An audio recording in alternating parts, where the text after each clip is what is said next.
kuatkan hati. Negeri ini memanggilmu kawan. Belajar bergerak berbagi untuk negeri. Guru penggerak majukan pendidikan. Guru penggerak menghamba pada murid. Kreatif rancang pembelajaran. Hargai potensi, tingkatkan prestasi. Lahirkan profil pelajar Pancasila. Belajar bergerak berbagi untuk negeri. Kita menjalin kolaborasi. Belajar bergerak berbagi untuk negeri. Demi bakti pada Ibu Pertiwi.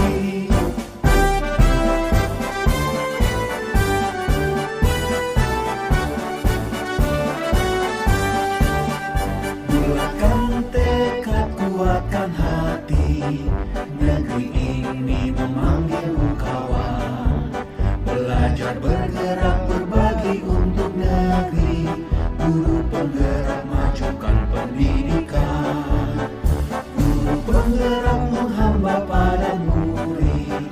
Kreatif rancang pembelajaran. Hargai potensi, tingkatkan prestasi.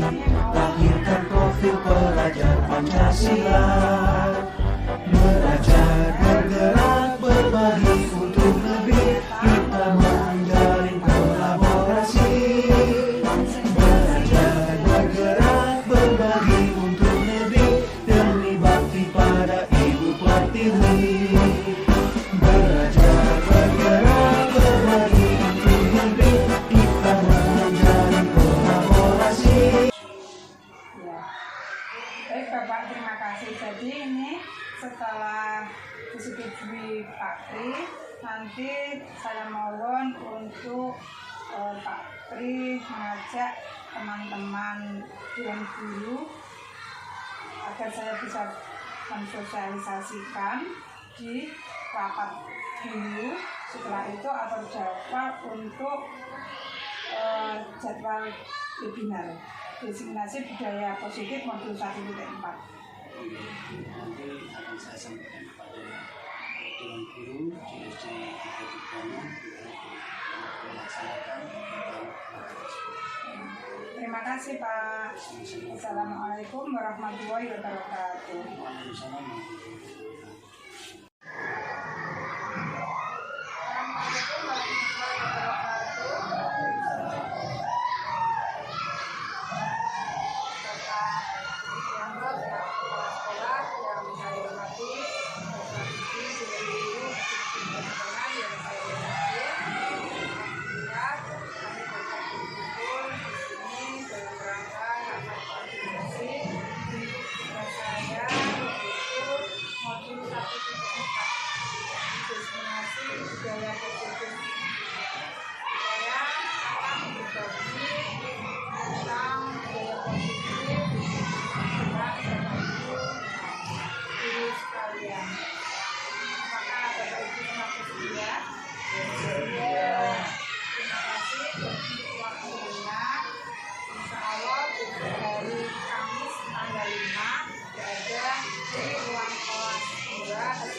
Assalamualaikum warahmatullahi wabarakatuh. Salam sejahtera bagi kita semua. Bismillahirrahmanirrahim. Alhamdulillahirabbil alamin. Assalatu wassalamu ala asrofil anbiya'i wal mursalin sayyidina wa maulana Muhammadin Rabbi ishrah li sadri wa yassir li amri wahlul 'uqdatam min lisani yafqahu qawli. Amma ba'd. Yang terhormat Kepala Sekolah SD Negeri 3 Tubaran, yang saya hormati Bapak Ibu Guru peserta desiminasi, yang saya hormati pemateri desiminasi modul 1.4, yaitu tentang budaya positif. Pertama, marilah kita panjatkan puji syukur kehadirat Allah Subhanahu wa Ta'ala, yang mana pada pagi hari ini kita dapat berkumpul untuk mengikuti acara desiminasi dalam keadaan sehat walafiat tanpa kekurangan suatu apapun. Salawat serta salam semoga tetap tercurahkan kepada baginda Muhammad Rasulullah SAW. Semoga kelak kita diakui sebagai umatnya dan mendapatkan syafaatnya. Amin. Allahumma amin. Acara desiminasi modul 1.4 tentang budaya positif pada hari Sabtu tanggal 21 Januari 2023 segera dimulai dengan susunan acara sebagai berikut. Acara pertama pembukaan, acara yang kedua sambutan kepala sekolah, acara yang ketiga penyampaian desiminasi budaya positif, acara yang keempat lain-lain, dan acara yang kelima penutup. Marilah kita buka acara pada pagi hari ini dengan bacaan Suratul Fatihah. Mudah-mudahan membawa lancarnya acara pada pagi hari ini. Alhamdulillah. Al-Fatihah.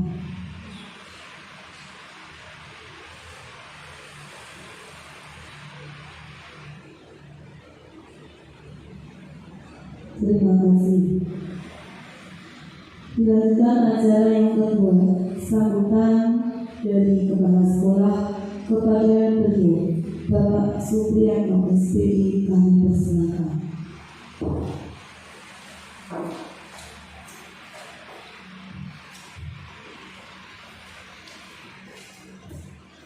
Assalamualaikum warahmatullahi wabarakatuh. Selamat pagi dan salam sejahtera untuk kita semua. Yang saya hormati peserta desiminasi budaya positif, yang saya hormati guru penggerak selaku pemateri Ibu Rofiatun SPD, yang saya hormati seluruh dewan guru dan tenaga pendidikan SD Negeri 3 Tubaran.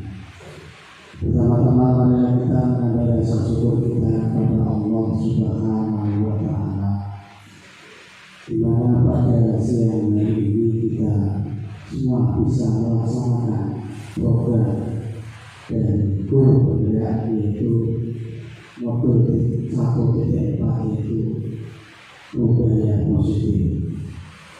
Kedua kalinya sholawat beserta salam kita aturkan kemampuan tujuan kita Nabi Muhammad Rasulullah Sallallahu Alaihi Wasallam, yang kita nantikan syafaatnya baik di dunia maupun di akhirat nanti. Bapak Ibu semua yang saya hormati, sekarang ini adalah program guru penggerak, program sekolah penggerak yang diprogramkan oleh pemerintah, adalah sesuatu yang sangat penting, sangat positif, dan bisa diikuti oleh seluruh guru yang ada di Indonesia, khususnya di Dapil 3 Kecamatan Kembang. Dari sini Ibu Rofiatun SPD sebagai guru penggerak yang berasal dari SD Negeri 3 Tubanan merupakan yang pertama sebagai guru penggerak atau calon guru penggerak dari SD Negeri 3 Tubanan. Mudah-mudahan nanti dapat disusul oleh rekan-rekan guru yang lain sehingga SD Negeri 3 Tubanan semua gurunya bisa menjadi guru penggerak. Selanjutnya nanti sekolahnya bisa mengikuti program sekolah penggerak yang nantinya seluruh kegiatan sekolah penggerak itu dananya dikucurkan oleh pemerintah atau dibantu keseluruhan oleh pemerintah, baik sarana prasarana maupun keuangannya nanti akan dibantu oleh pemerintah. Tapi di sini dalam modul 1.4 budaya positif, mudah-mudahan ini bisa diimbaskan kepada sekolah yang lain, khususnya di Dapi 3 yaitu ada 10 sekolah yang kali ini peserta diseminasi budaya positif ini ada dari 3 SD, yang pertama SD Negeri 3 Tubanan, kemudian dari SD Negeri 1 Tubanan, dan juga ada dari SD Negeri 2 Kaliama. Mudah-mudahan imbas ini bermanfaat bagi guru-guru yang lain, bagi sekolah sendiri dari SD 3 Tubanan, dan juga bermanfaat untuk Dapi 3, dan juga Ibu Rofiatun sendiri bisa berbagi ilmu kepada teman-teman guru, khususnya di guru dari SD 3 Tubanan dan SD-SD yang lain, sehingga bisa memberikan contoh atau teladan nantinya apabila yang lain mengikuti program guru penggerak nanti sudah sedikit banyak mendapatkan ilmu dari guru penggerak terdahulu, sehingga memudahkan atau melancarkan bagi guru-guru penggerak yang lain atau calon guru penggerak yang lain supaya dapat menjalannya program ini dan bisa lulus sampai dengan akhir. Tidak hanya lulus, tapi ilmunya bisa dimanfaatkan demi kemajuan dan meningkatkan mutu atau kualitas sekolah itu sendiri. Dan juga nantinya dari program guru penggerak ini yang intinya modul 1.4 itu budaya positif, itu apa yang ada di dalamnya bisa diterapkan di sekolah dan juga dimanapun nanti guru itu dapat menciptakan karya yang berguna bagi sekolah itu sendiri dan dapat dijelaskan kepada sekolah-sekolah yang lain. Dari sini kita dapat mencontoh apa yang akan nanti disampaikan oleh Ibu Rofiatun. Bapak Ibu semuanya nanti bisa bertanya apakah yang termasuk budaya positif itu, kemudian bisa Ibu Rofiatun sendiri nanti akan mencontohkan yang ditanyakan oleh Bapak Ibu dari peserta diseminasi budaya positif ini sendiri. Mudah-mudahan ini tidak berhenti di sini saja. Selanjutnya guru-guru yang lain akan mendapat giliran untuk menjadi guru penggerak ataupun pengajar praktik. Demikian yang bisa saya sampaikan, kurang lebihnya mohon maaf, nanti bisa dilaksanakan pemaparan materi oleh Ibu Rofiatun SPD. Sekian, terima kasih. Wassalamualaikum warahmatullahi wabarakatuh.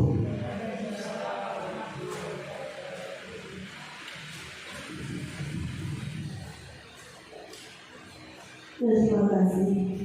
Dilanjutkan acara yang ketiga, pemaparan diseminasi budaya positif kepada beliau Ibu Rofianul SPD. Kami persilakan.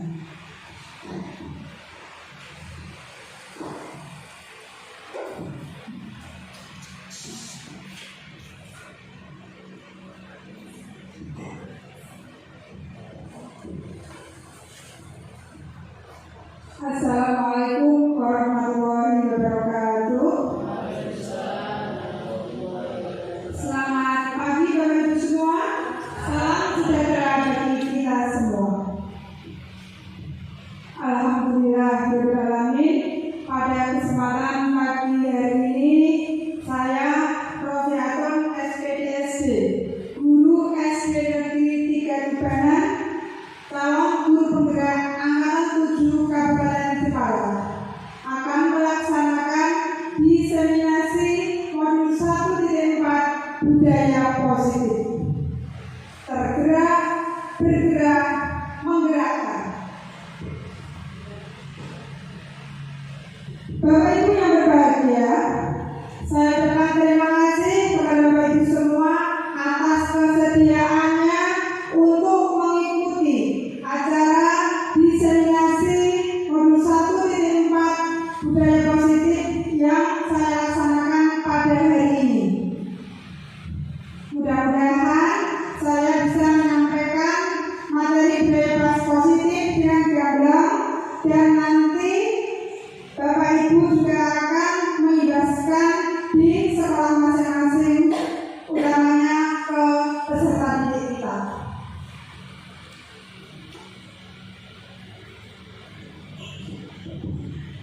Sebelumnya perkenalkan dahulu Bapak Ibu, yang di sebelah kanan saya Bapak Edi Susilo SPDI, pengajar praktik CDD Angkatan 7 Kabupaten Jepara. Untuk yang di sebelah kiri saya Ibu Nida Nurfaidah SPDI, fasilitator CDD Angkatan 7 Kabupaten Jepara. Beliau berdua ini yang mendampingi saya baik di rukol maupun pendampingan individu di SD Negeri 3 Tubanan. Sebelum ke materi budaya positif, saya akan menyampaikan dasar pendidikan Ki Hajar Dewantara, bahwa maksud pendidikan itu adalah menuntun segala kekuatan kodrat yang ada pada anak-anak agar mereka dapat mencapai keselamatan dan kebahagiaan yang setinggi-tingginya, baik sebagai manusia maupun sebagai anggota masyarakat. Jadi Bapak Ibu, kita semua ini sebagai pendidik harus bisa menuntun, mengarahkan, membimbing peserta didik kita sesuai dengan bakat dan minatnya agar dapat mencapai cita-citanya menuju kebahagiaan dan keselamatan. Demikian ya Bapak Ibu. Jadi kita tidak bisa memaksakan kepada peserta didik kita.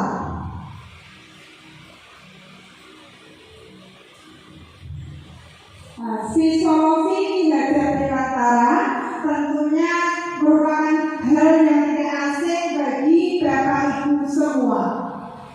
Ing arsa sungtulodo, ing madya manungsa tutmuri handayani.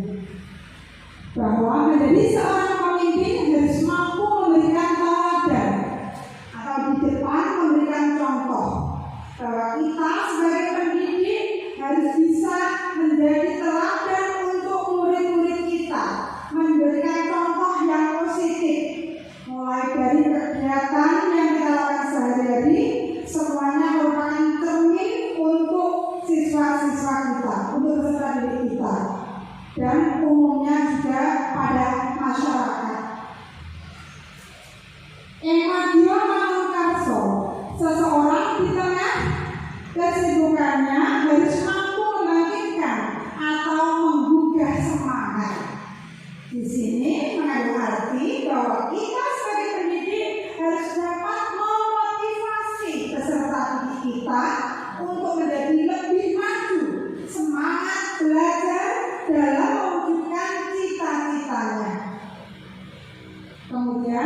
yang Gepuri Handayani. Dari belakang, seorang guru harus bisa memberikan dorongan atau arahan. Jadi kita harus bisa memberikan arahan kepada peserta didik kita sesuai dengan bakat minatnya. Apabila mungkin ada peserta didik kita yang berkelakuan atau tindakan yang melenceng, maka kita arahkan. Kita bekerja dengan hati, menyayangi dengan peserta didik, mendidik dengan hati. Demikian ya Bapak Ibu. Nah, di sini ada suatu pernyataan.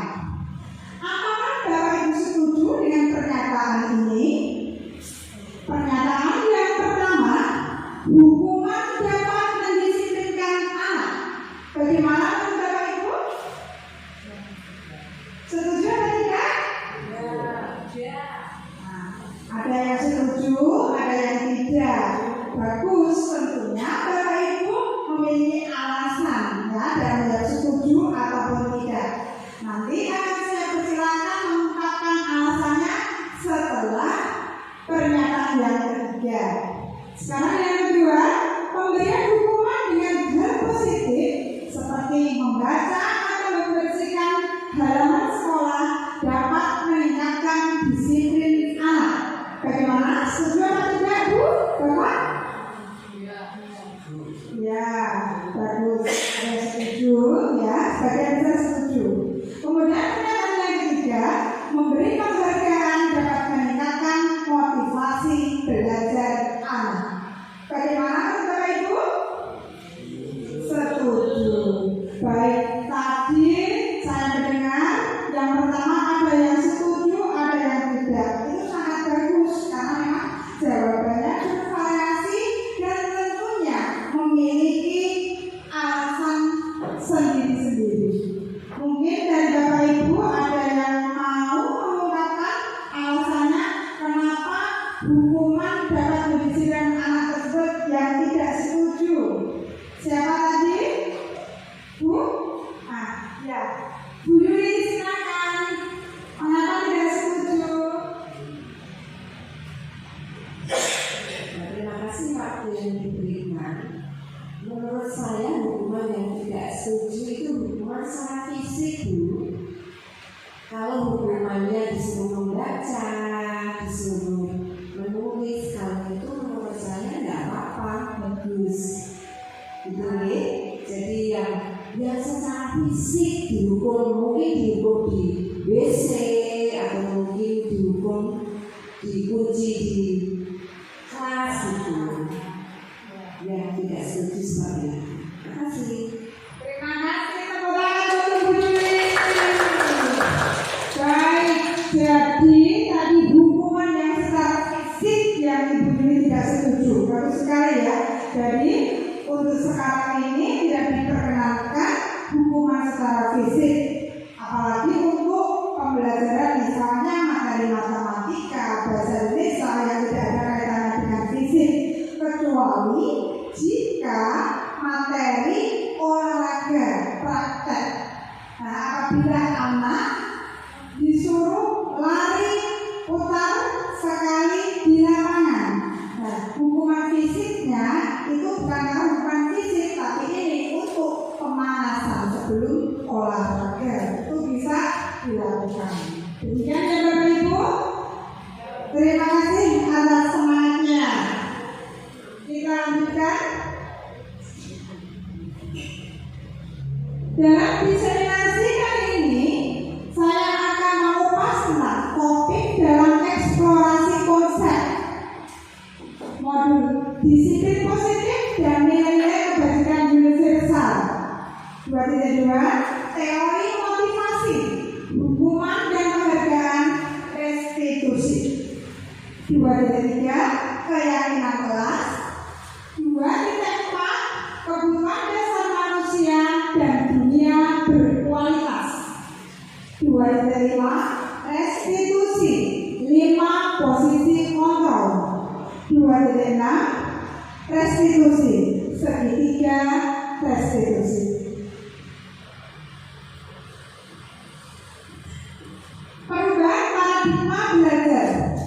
Pergeseran paradigma didefinisikan sebagai perubahan penting yang terjadi ketika cara berpikir yang biasa tentang atau melakukan sesuatu diganti dengan cara baru dan berbeda. Kamis 10 Februari 2020. Pergeseran paradigma pada proses pembelajaran disebabkan beberapa hal, antara lain perkembangan ilmu pengetahuan dan teknologi, adaptasi atas kebutuhan hidup, tidak terprediksi, inovasi dan kreatif. Contohnya Bapak Ibu yang tidak terprediksi. Kemarin ya, 2 tahun dari 2020 kemarin itu terjadi adanya COVID-19 ya, corona. Dari pembelajaran yang awalnya tatap muka ya, ini berubah menjadi daring, dari luar menjadi daring. Nah, ini merupakan paradigma baru dalam pembelajaran yang biasanya guru hanya mengajar selalu di kelas dan di kelas. Karena menghadapi paradigma adanya COVID-19 tahun 2020 kemarin, akhirnya guru membuat pembelajaran daring. Pemanfaatan grup WA, pemanfaatan Google Form dan sebagainya. Itu merupakan tidak terprediksi ya Bapak Ibu. Juga perkembangan ilmu pengetahuan dan teknologi, sehingga dengan adanya COVID-19 itu mau tidak mau semua guru harus menggunakan HP untuk pembelajaran, baik dengan menggunakan aplikasi pilihan menurut masing-masing guru. Sekarang kita bermain agar tidak jenuh ya Bapak Ibu. Perubahan paradigma, kegiatan kepalan tangan. Ada A dan B. Bapak Ibu dan teman Bapak Ibu ya. Sobekan kertas kecil atau mungkin kalau tidak menyobek apapun, Bapak Ibu bisa mengingat sesuatu benda yang ada di hadapan Bapak Ibu, atau barang apa saja yang menurut Bapak Ibu berharga. Nanti Bapak Ibu A yang satu menggenggam dengan tangan kanan, dan Bapak Ibu yang di sebelahnya B nanti berusaha melepaskan genggaman tersebut. Bagaimana cara supaya genggaman temannya itu terlepas? Mungkin dengan dirayu, dipujuk, direbut, dipaksa. Boleh dengan apa saja agar terlepas. Saya hitung ya, mulai yang satu menggenggam, yang satu melepas. Mungkin Pak Denny bisa sama Bu Titik karena lainnya sudah pada punya teman baru. Mulai 1, 2, 3. Mulai.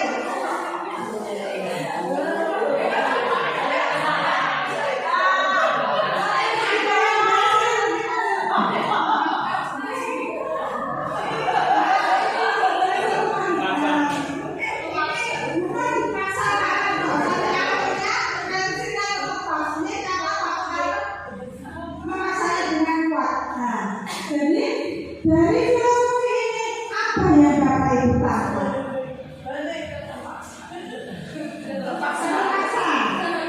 Apa yang terjadi? Ayo, siapa? Mungkin ada Bapak Ibu yang mau menjawab? Sakit, perutnya sakit. Berarti yang dipaksa sakit. Terus ada lagi mungkin Pak Denny, bagaimana Pak Denny? Genggaman tangan. Terima kasih terlebih dahulu. Genggaman tangan menurut saya adalah prinsip yang kuat yang berada pada diri kita.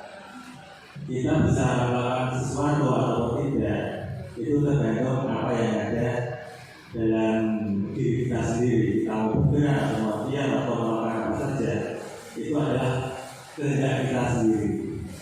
Sedangkan orang lain yang berusaha merebut atau benda dari tangan kita tadi adalah orang yang mau karena yang membujuk atau mau agar kita melakukan apa yang sesuai dengan keinginan mereka.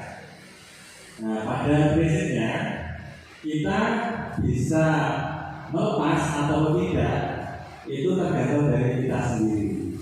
Kalau kita bertahan dengan kuat, orang lain sekuat apapun tidak akan bisa mengambil apa yang kita genggam tadi. Nah, toh andai kan barang itu terambil, berarti kan kita sudah merelakan apa yang kita punya tadi di dalam toleran kita. Nah, berarti kita bergerak juga bisa dipengaruhi oleh orang lain. Dan demikian, terima kasih. Terima kasih jawabannya bagus sekali ya. Jadi posisi kontrol itu ada pada diri kita sendiri, Bapak Ibu. Meskipun ada pengaruh dari luar, pengaruh eksternal, tapi yang membuat keputusan itu ada di tangan kita. Baik kita mau membuka ataupun tetap menggenggam.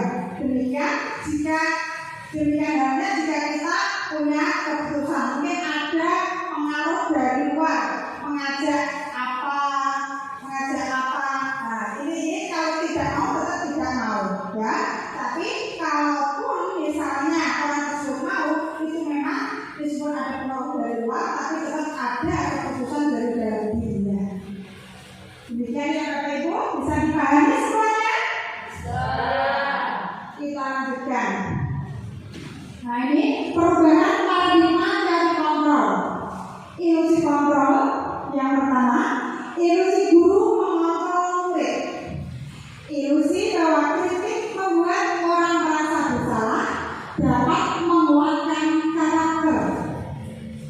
Ilusi bahwa semua penguatan positif, efektif, dan bermanfaat. Ilusi bahwa orang dewasa memiliki hak untuk memaksa. Nah, ini pada dasarnya kita ini sebagai orang tua, baik di sekolah sebagai guru ataupun di rumah sebagai orang tua, kadang itu memaksa anak. Ego kita yang mendukung, padahal itu tidak benar. Demikian ya Bapak Ibu.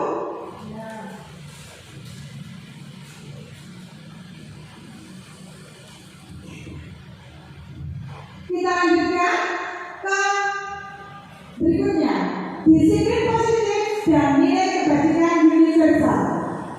Disiplin positif merupakan pendekatan mendidik anak melakukan kontrol diri dan pembentukan kepercayaan diri. Nilai kebajikan adalah sifat positif manusia yang merupakan tujuan mulia yang ingin dicapai setiap individu. Nilai tersebut bersifat universal dan lintas bahasa, suku bangsa, agama maupun latar belakang. Kita lanjutkan dulu nanti penjelasannya sekalian. Sekarang Bapak Ibu, nilai kebajikan yang ingin dicapai oleh setiap anak Indonesia kita kenal dengan profil pelajar Pancasila. Tentunya Bapak Ibu semua sudah paham betul tentang profil pelajar Pancasila. Sesuai dengan kurikulum Merdeka ini, kelas 1-4 sudah menggunakan kurikulum Merdeka ya Bapak Ibu. Jadi yang pertama, beriman, bertakwa kepada Tuhan Yang Maha Esa dan berakhlak mulia. Yang kedua, mandiri. Yang ketiga, bernalar kritis. Keempat, berkebinekaan global. Kelima, bergotong royong. Dan berikutnya, kreatif. Jadi peserta didik kita diharapkan menjadi peserta didik yang berdasarkan profil pelajar Pancasila.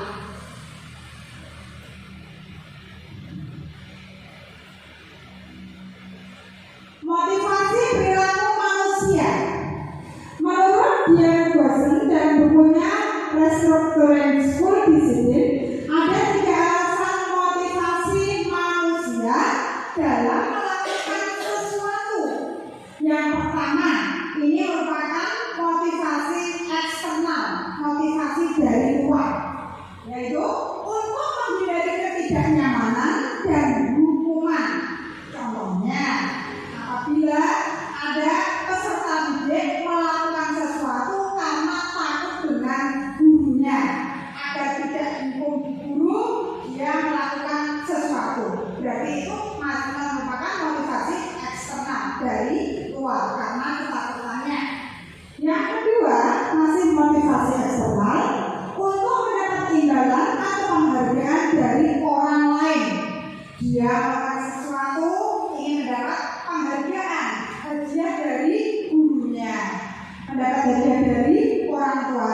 belum ada kesadaran dari dalam diri, itu juga masuk eksternal.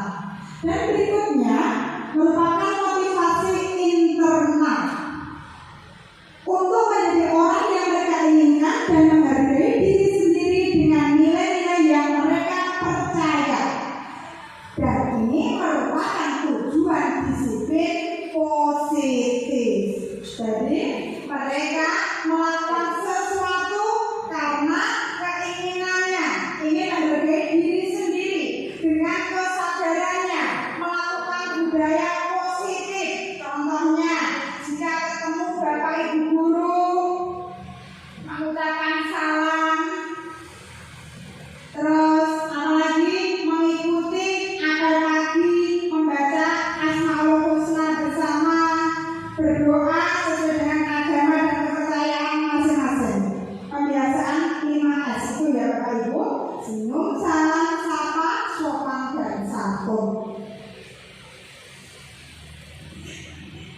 Merdeka menurut Ki Hajar Dewantara, merdeka itu artinya tidak hanya terlepas dari perintah, akan tetapi juga cakap buat memerintah diri sendiri.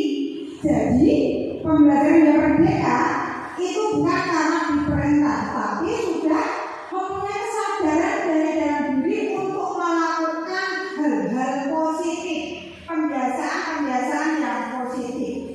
Mereka melakukan bukan karena terpaksa lagi. Nah, hal ini yang harus kita terapkan di sekolah kita, di SMP 3 Tubanan khususnya, dan juga SD lain.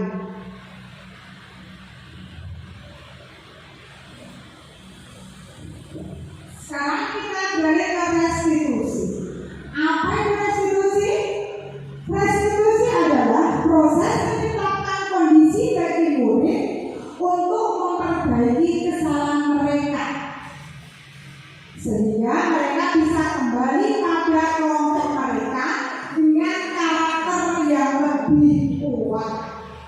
Restitusi juga merupakan proses kolaboratif yang mengajarkan murid untuk mencari solusi dari masalah mereka dan membantu murid berpikir. Berpikir tentang apa Bapak Ibu? Berpikir tentang orang seperti apa yang mereka inginkan menjadi tujuan mulia, dan bagaimana mereka harus memperlakukan orang lain. Ini menurut Bosen 2004. 9 titik restitusi. Yang pertama, bukan untuk menebus kesalahan, namun untuk belajar dari kesalahan. Yang kedua, memperbaiki hubungan. Yang ketiga, restitusi merupakan tawaran, bukan paksaan. Jadi kita tidak bisa memaksa murid ataupun memaksa orang lain. Restitusi menuntut untuk melihat ke dalam diri. Restitusi mencari kebutuhan dasar. Yang keenam, restitusi diri adalah cara yang paling baik. Restitusi fokus pada karakter, bukan tindakan. Restitusi fokus pada solusi. Dan yang terakhir, restitusi mengembalikan murid yang berbuat salah pada kelompoknya. Jadi kita mengarahkan murid supaya bisa kembali ke kelompoknya dengan penegalan karakter, yang diharapkan karakternya terbentuk ya Bapak Ibu. Berikutnya, keyakinan kelas. Nilai-nilai keselamatan atau kesehatan kita sebut sebagai suatu keyakinan.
mempersilakan murid-murid berpendapat apa yang mereka yakini.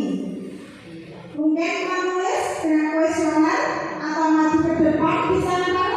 Nanti kita kumpulkan, kemudian kita simpulkan menjadi satu. Itu bisa terbentuk suatu keyakinan kelas. Nah ini Bu prosesnya. Pembentukan keyakinan kelas atau sekolah. Keyakinan kelas bersifat lebih abstrak daripada peraturan, lebih rinci dan konkret.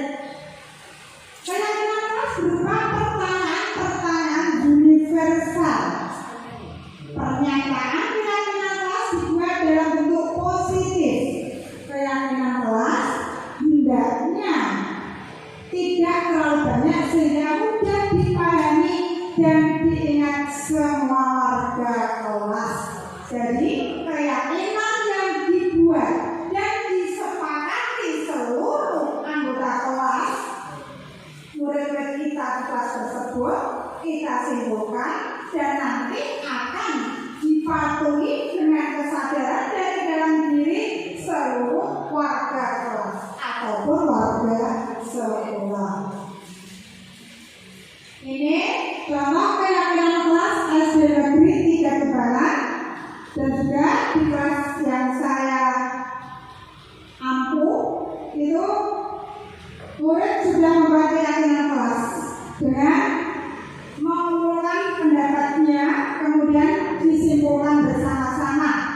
Ini contohnya yang pertama, datang ke sekolah tepat waktu, mengucapkan salam kepada guru dan teman, mengikuti apel pagi dan berdoa sebelum pembelajaran, berkata santun, berperilaku sopan, menghormati guru, menyayangi teman, menjelaskan tugas dengan tanggung jawab, menjaga kebersihan kelas dan lingkungan sekolah.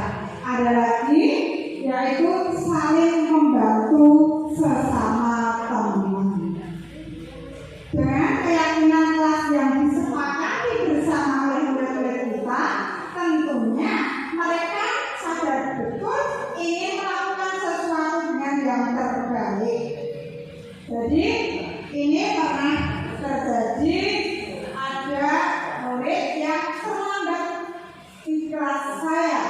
Nah, dari situ dia nanti akan muncul kesadaran sendiri bagaimana dia harus melakukan untuk berikutnya supaya tidak terlambat.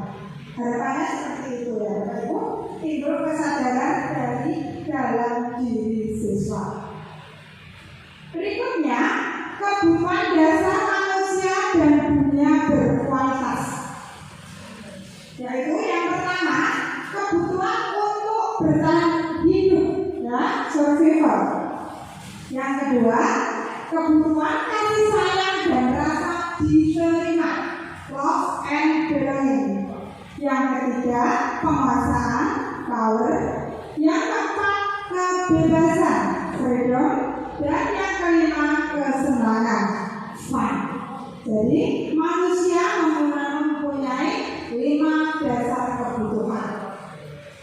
Kebutuhan bertahan hidup yaitu kebutuhan yang bersifat fisiologis untuk bertahan hidup, misalnya kesehatan, rumah, pakaian, makanan.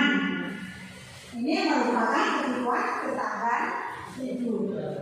Untuk yang berikutnya, kasih sayang dan rasa diterima merupakan kebutuhan untuk disenangi dan diterima,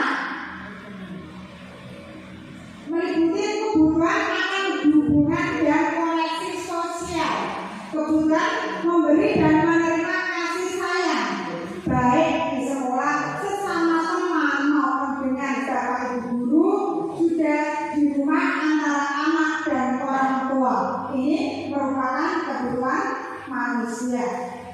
Yang ketiga, kebutuhan penguasaan, kebutuhan pengetahuan atas kemampuan. Kebutuhan ini berhubungan dengan kekuatan untuk mencapai sesuatu, menjadi kompeten, menjadi terampil, diakui atas didengarkan dan memiliki rasa harga diri.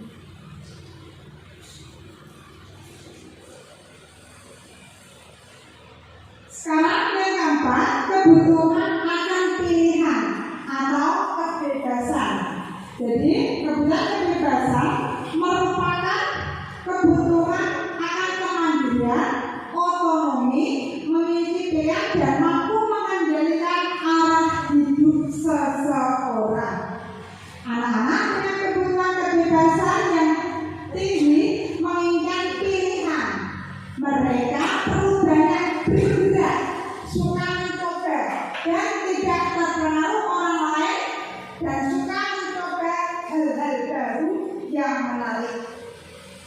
Berikutnya ya Bapak Ibu, kebutuhan yang kelima, kesenangan, fun, kebutuhan untuk merasa senang. Ini merupakan dasar kebutuhan manusia, baik manusia dewasa maupun anak-anak. Kebutuhan untuk mencari kesenangan, bermain dan tertawa. Belajar menghubungkan kebutuhan kesenangan dengan belajar. Nah, Bapak Ibu.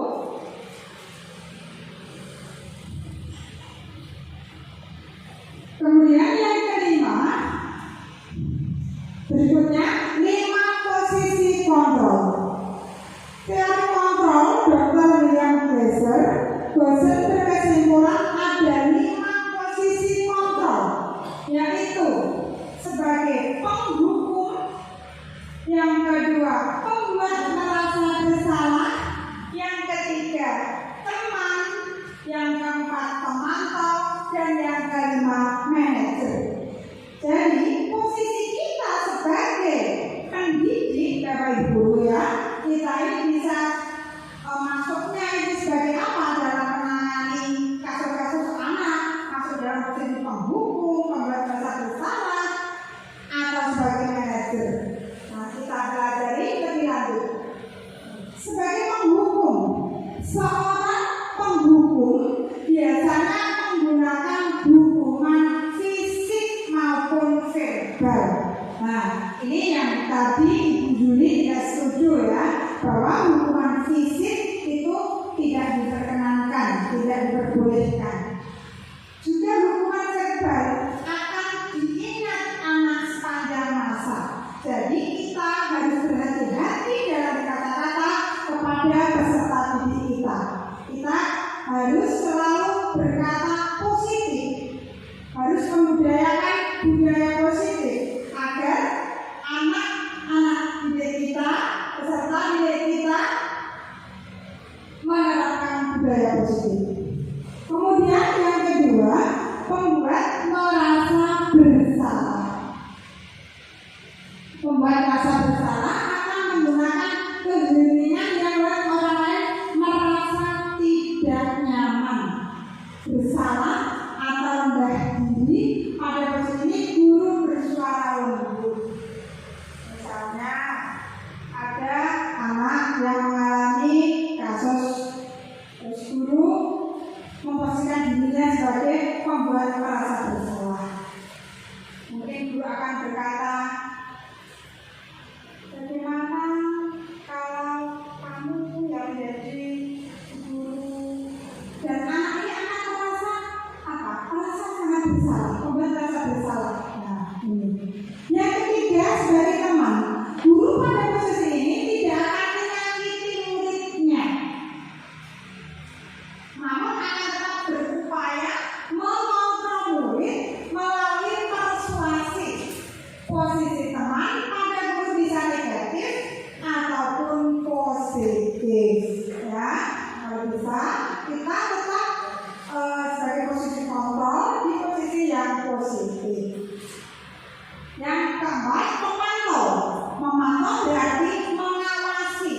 Kita bertanggung jawab atas perilaku orang-orang yang kita awasi, termasuk perilaku murid-murid kita. Yang kelima, sebagai manajer, yaitu posisi di mana guru berbuat sesuatu bersama murid, mempersilahkan murid bertanggung jawab atas segala yang dilakukannya.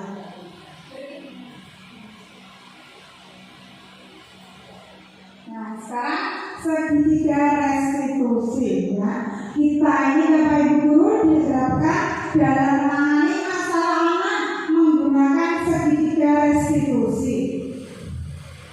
Langkah-langkahnya yaitu yang pertama, menstabilkan identitas. Mungkin dengan pertanyaan, nah, setiap orang pasti pernah melakukannya, nah. Terus lagi, kamu bukan satu-satunya yang pernah melakukan hal itu. Nah, itu merupakan awal langkah menstabilkan identitas. Yang kedua, validasi tindakan yang salah. Kamu tentu punya alasan mengapa melakukan hal itu. Adakah cara yang lebih efektif untuk mendapatkan yang kamu butuhkan? Terus yang ketiga, menanyakan keyakinan. Keyakinan kelas apa yang telah kita sepakati? Biar anak terbuka dari dalam dirinya, mengingat-ingat keyakinan apa dan dia telah melanggar apa, sehingga timbul kesadaran dari dalam untuk melakukan keyakinan kelas tersebut. Demikian ya Bapak Ibu. Nah, saya juga telah melakukan ya restitusi, menerapkan segitiga restitusi di kelas saya. Ini ada foto, juga ada videonya. Ini ada anak yang terlambat. Yang pertama, kita harus bagaimana tadi menstabilkan identitas. Jadi kita menanyakan dulu, ya, seperti tadi.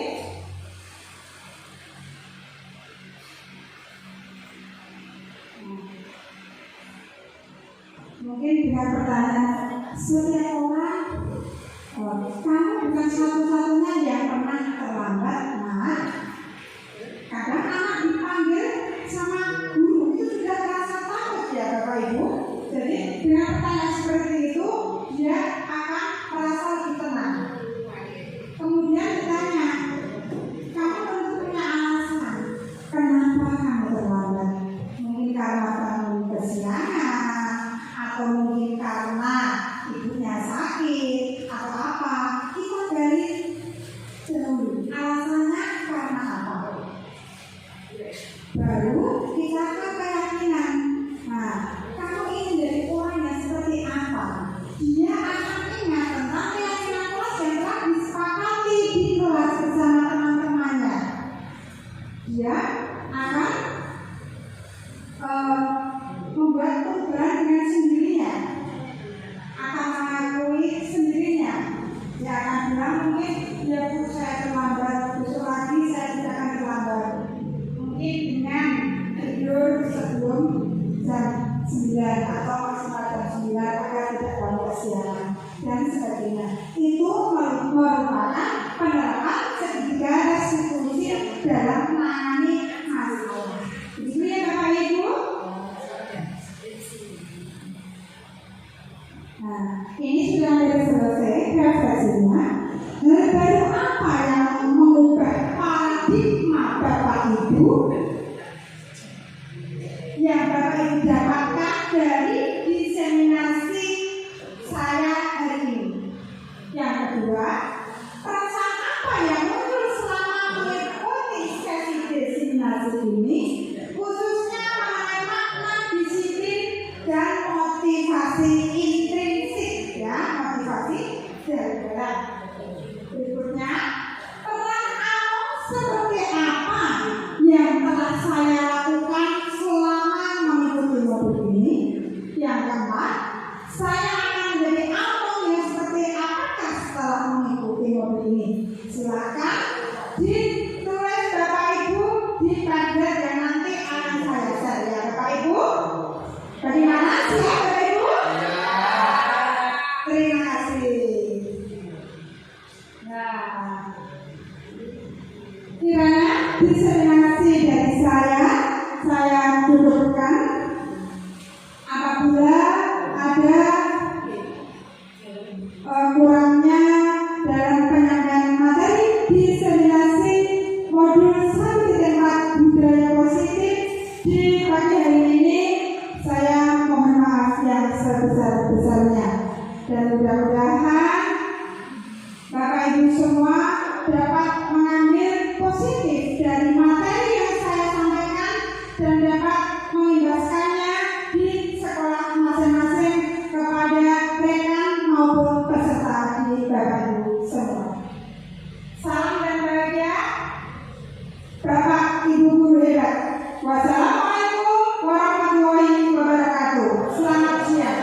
Astuti.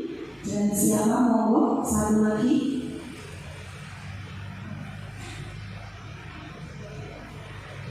Oh iya, Bapak Mudzakkir. Langsung saja untuk pertanyaan pertama.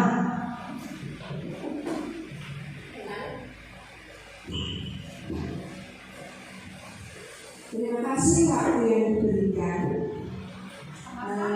Saya mau bertanya begini, tindakan yang bagaimana dalam menghadapi masalah-masalah murid agar tidak melukai perasaan murid dan mampu menumbuhkan